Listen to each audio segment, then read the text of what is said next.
Bismillahirrahmanirrahim. Assalamualaikum warahmatullahi wabarakatuh. Perkenalkan, nama saya Intan Nuraini dari kelompok 2 mata pelajaran Bahasa Indonesia. Saya dan teman-teman saya, yaitu Arifah Nadia Nur Afifah dan juga Astri Nur Fitriani, kami akan membahas mengenai perkembangan ejaan bahasa Indonesia. Nah, ejaan bahasa Indonesia mengalami perubahan dalam kurun waktu 114 tahun atau dari tahun 1901 sampai dengan tahun 2015, dari masa penjajahan Belanda sampai dengan masa pemerintahan Bapak Presiden Joko Widodo. Namun, sebelum kita bahas lebih dalam mengenai perkembangannya, saya akan membahas ejaan itu sendiri. Nah, ejaan itu apa? Ejaan adalah penggambaran bunyi bahasa dengan kaidah tulis-menulis yang distandarisasikan. Distandarisasikan itu sudah dibakukan gitu. Nah, kalau menurut KBBI, Kamus Besar Bahasa Indonesia, ejaan adalah cara menggambar bunyi-bunyi seperti kata, kalimat dalam bentuk tulisan maupun lisan, serta penggunaan tanda bacanya. Jadi, ejaan adalah, kalau secara teknis ya, ejaan adalah penulisan huruf, penulisan kata, penulisan kalimat, serta pemakaian tanda bacanya. Selanjutnya, apa fungsi ejaan? Nah, kalau menurut Winarto, ejaan itu berfungsi sebagai landasan pembakuan tata bahasa, kosakata, dan juga peristilahan, serta sebagai alat penyaring masuknya unsur-unsur bahasa lain ke bahasa Indonesia. Selain itu juga sebagai membantu memahami informasi dari penulis gitu. Selanjutnya ada prinsip dasar dalam ejaan bahasa Indonesia. Nah, jadi prinsip dasar dalam ejaan bahasa Indonesia ini mempunyai prinsip-prinsip sebagai patokannya. Yang pertama ya, prinsip kecermatan. Nah, prinsip kecermatan itu tidak boleh ada kontradiksi. Maksudnya itu misalkan huruf N ya, huruf N itu tidak boleh ditulis huruf N-nya itu jadi tidur gitu, jadi kayak huruf C, nggak boleh, jadi membingungkan pembaca gitu, jadi nggak boleh itu. Yang kedua, prinsip kehematan. Jadi fungsi prinsip kehematan ini agar pembaca tidak menguras energi, tidak menguras pikiran untuk menerjemahkan apa yang dimaksud dengan kalimat ini. Misalkan nih ya, kalau zaman dulu itu U itu ditulisnya tuh OE gitu. Nah, itu kan gak hemat ya, gak hemat tenaga dan pikiran. Jadi sekarang diubah huruf U-nya tuh U aja biasa gitu, gak OE gitu. Selanjutnya ada prinsip keluesan. Nah, maksud dari prinsip keluesan ini adalah jadi ejaan itu harus mengikuti zamannya. Jadi tidak boleh ketinggalan zaman, jadi harus modern gitu. Sama halnya dengan prinsip kepraktisan gitu. Nah, selanjutnya ada perubahan ejaan bahasa Indonesia.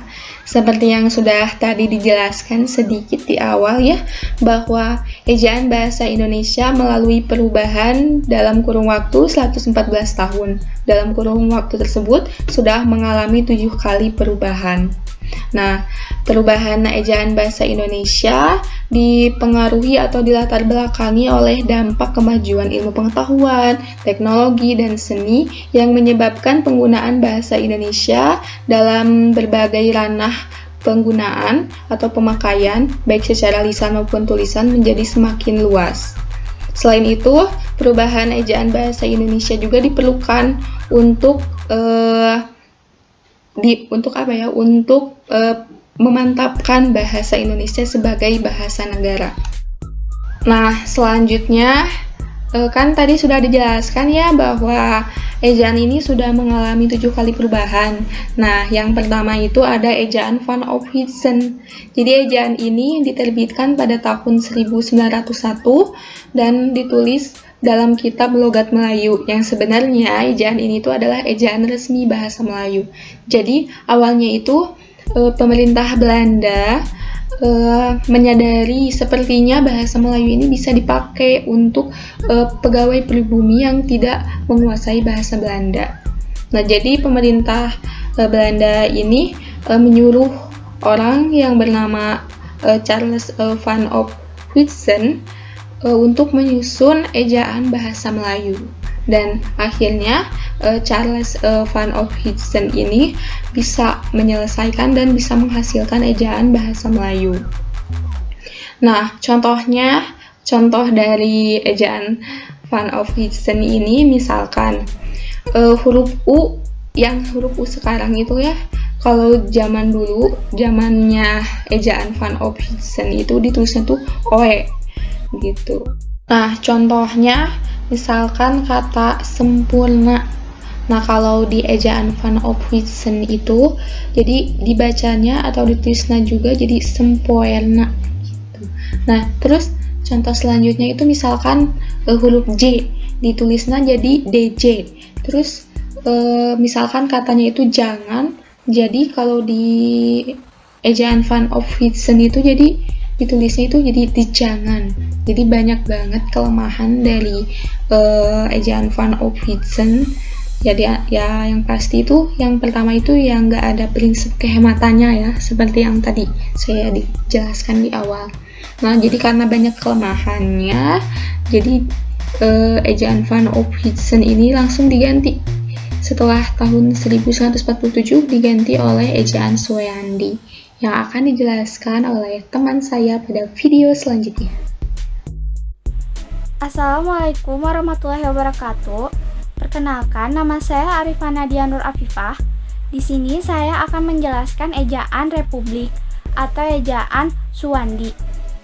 Ejaan ini tercetus oleh Menteri Pengajaran, Pendidikan dan Budaya pada tanggal 15 April 1947. Ejaan ini dibuat untuk menyempurnakan ejaan sebelumnya, yaitu ejaan Van Ophuijsen. Jadi ejaan Van Ophuijsen di awalnya tulisan khusus ditulisnya menjadi C H O E S O E S, diubah menjadi C H U S U S, jadi khusus. Selanjutnya ada ejaan pembaharuan. Pada tahun 1954 diadakan Kongres Bahasa Indonesia yang kedua di Medan. Terbentuknya ejaan ini karena kongres yang dipaksa oleh Menteri Muhammad Yamin. Terbentuknya ejaan ini bermaksud untuk menyempurnakan ejaan sebelumnya. Contohnya bisa dilihat di atas. Selanjutnya ada ejaan Melindo. Ejaan Melindo atau ejaan Melayu Indonesia sebagai hasil penyatuan sistem ejaan dengan huruf Latin di Indonesia dan persekutuan tanah Melayu.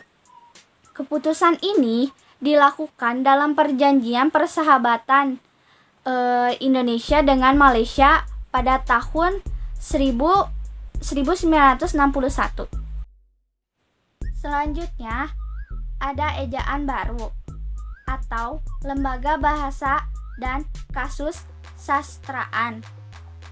Ejaan ini dibuat pada tahun 1967 oleh Lembaga Kesastraan. Ejaan ini merupakan kelanjutan dari upaya yang sudah dirilis oleh panitia ejaan Malindo. Pada pelaksanaannya pun, di samping terdiri dari panitia ejaan LKB, juga dari panitia ejaan dari Malaysia. Assalamualaikum warahmatullahi wabarakatuh. Saya Astri Nur Fitriani. Ejaan Bahasa Indonesia yang disempurnakan.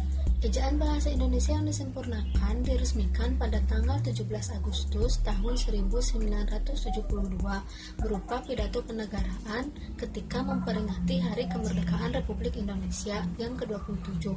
EYD ini ditetapkan berdasarkan keputusan Presiden nomor 57 tahun 1972. Nah, EYD ini mengalami beberapa perubahan. Yang pertama, EYD edisi pertama, yaitu tahun 1972.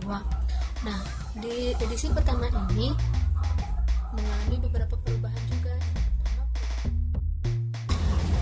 Perubahan huruf dari huruf Suwandi ke huruf EYD. Misalnya, J menjadi Y. Contoh, sajang menjadi sayang. Perubahan yang kedua yaitu penyerapan huruf. Huruf yang diserap adalah huruf F, V, Z, Q, dan X. Jadi, huruf di dalam bahasa Indonesia berjumlah 26 seperti yang kita ketahui. Yang ketiga, penulisan awalan. Penulisan awalan dirangkai dengan kata yang mengikutinya. Contoh, diminum, dilawan. Sementara itu, penulisan kata di sebagai kata depan dirangkai dipisahkan dengan kata yang mengikutinya. Contoh, di desa, di kampus.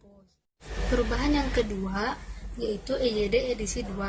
Pada tahun 1987, Menteri Fuad Hasan mengeluarkan peraturan tentang penyempurnaan pedoman umum bahasa Indonesia yang disempurnakan.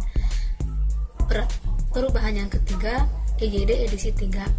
Pada tahun 2009, Menteri Pendidikan Nasional Bambang Sudibyo mengeluarkan peraturan Menteri Pendidikan Nasional tentang pedoman umum ejaan bahasa Indonesia yang disempurnakan. Yang keempat, perubahan dari EYD edisi 2 ke EYD edisi 3. Salah satunya penggunaan huruf kapital. Huruf kapital digunakan pada setiap huruf pertama di dalam setiap kalimat. Huruf kapital juga digunakan pada huruf pertama di setiap unsur nama negara atau nama resmi, lembaga resmi, lembaga ketatanegaraan, dan nama unsur dokumen resmi. Selanjutnya, ejaan bahasa Indonesia. Latar belakang pembaharuan ejaan bahasa Indonesia ini adalah kemajuan iptek, seni, beragama ranah pemakaian bahasa Indonesia, dan memantapkan fungsi bahasa Indonesia. Di samping itu, adanya perubahan nama dari EYD ke EBI karena adanya kritik atau ketidakpuasan masyarakat perihal nama ejaan yang disempurnakan. EBI ini diresmikan tanggal 26 November tahun 2015 di Jakarta pada masa pemerintahan Joko Widodo dan Anies Baswedan sebagai Menteri Pendidikan dan Budaya Republik Indonesia. Selanjutnya, perubahan dari EYD ke EBI. Beberapa perubahan dari EYD ke EBI sebagaimana tertuang pada Lampiran Permendiknas Republik Indonesia Nomor 46 Tahun 2009 dan Lampiran Permendikbud Republik Indonesia Nomor 50 Tahun 2015. Adanya perubahan dari EYD ke EBI ini berupa 20 penambahan, 10 penghilangan, 4 pengubahan, dan 2 pemindahan. Nah, jadi intinya ejaan bahasa Indonesia sudah mengalami 7 kali perubahan dalam kurun waktu 114 tahun dari sebelum kemerdekaan sampai dengan sekarang. Dari sebelum kemerdekaan ada ejaan Van Ophuijsen, sudah kemerdekaan ada ejaan Suwandi, ada ejaan pembaharuan, ejaan Melindo, ejaan bahasa dan kesustraan, ada ejaan bahasa yang sudah disempurnakan, dan ejaan bahasa Indonesia dari 2015 sampai sekarang. Nah, jadi sekian dari kelompok kami, kurang lebihnya mohon dimaafkan. Wabillahi taufiq wal hidayah. Wassalamualaikum warahmatullahi wabarakatuh.